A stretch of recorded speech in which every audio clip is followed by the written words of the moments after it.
Hello बच्चों, let's see the question and the question says member of the Constituent Assembly wanted arbitrary law to be incorporated in the country। बेटा ये जो question है true और false का है, मतलब क्वेश्चन आपसे कह रहा है जो गिवन स्टेटमेंट है ये सही है या गलत। तो स्टेटमेंट आपसे क्या कह रही है कि जो कॉन्स्टिट्यूएंट असेंबली माने संवैधानिक सभा के जो सदस्य थे, क्या वो चाहते थे कि हमारी कंट्री में किसी भी तरह का आर्बिट्रेरी लॉ लागू हो जाए। तो आपसे ये पूछ रहा है कि संवैधानिक सभा के सदस्य क्या किसी भी तरह के आर्बिट्रेरी लॉज को हमारी कंट्री में लागू करना चाहते थे। ये स्टेटमेंट सही है या गलत, मैं इसको एक्सप्लेन करती हूँ, इसके बाद आपको अपने आप ही समझ में आ जाएगा कि ये स्टेटमेंट सही है या गलत। बेटा कॉन्स्टिट्यूएंट असेंबली क्या थी? बेटा ये कुछ मेंबर्स की एक असेंबली थी जिन्होंने क्या किया था, हमारा जो कॉन्स्टिट्यूशन है, हमारी जो हॉली बुक है लॉ की, उसका निर्माण किया था। उसके जो सदस्य थे वो कभी भी नहीं चाहते थे कि हमारी कंट्री में आर्बिट्रेरी लॉ है। क्यों नहीं चाहते थे?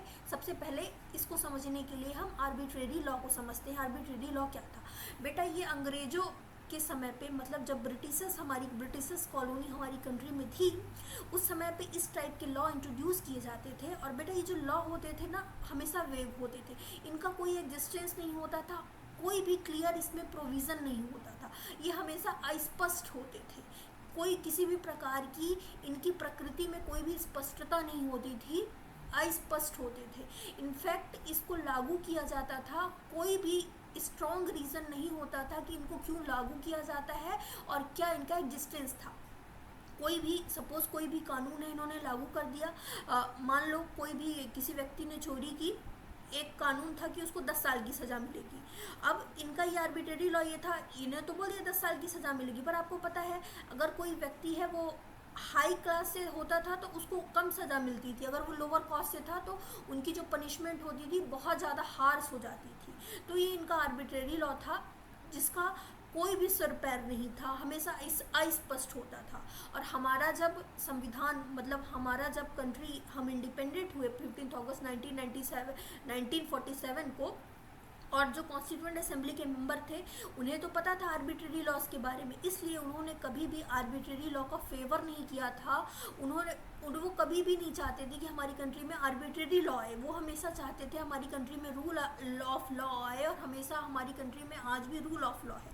रूल ऑफ लॉ क्या होता है बेटा? रूल ऑफ लॉ एक ऐसा लॉ होता है जिसमें सभी व्यक्ति, भारत के हर व्यक्ति लॉ के सामने इक्वल है, चाहे वो जो व्यक्ति है किसी भी रिलीजन से आ रहा है, किसी भी कास्ट से आ रहा है, किसी भी क्लास से आ रहा है, या फिर किसी से जेंडर, या फिर हाई क्लास है, बहुत अमीर है, या फिर बहुत गरीब है, या फिर मेल है या फिर फीमेल है, हायर कास्ट को है या लोअर कास्ट, मतलब किसी भी कास्ट, क्लास या रिलीजन को बिलोंग कर रहे हैं, सभी के लिए जो कानून होंगे वो बराबर होंगे।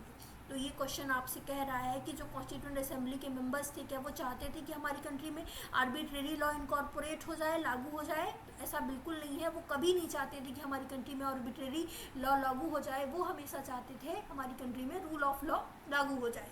तो इस क्वेश्चन का, इस स्टेटमेंट का जो करेक्ट आंसर होगा फॉल्स होगा। ये आपने एक्सप्लेनेशन से समझ लिया है। In this question the correct answer will be false.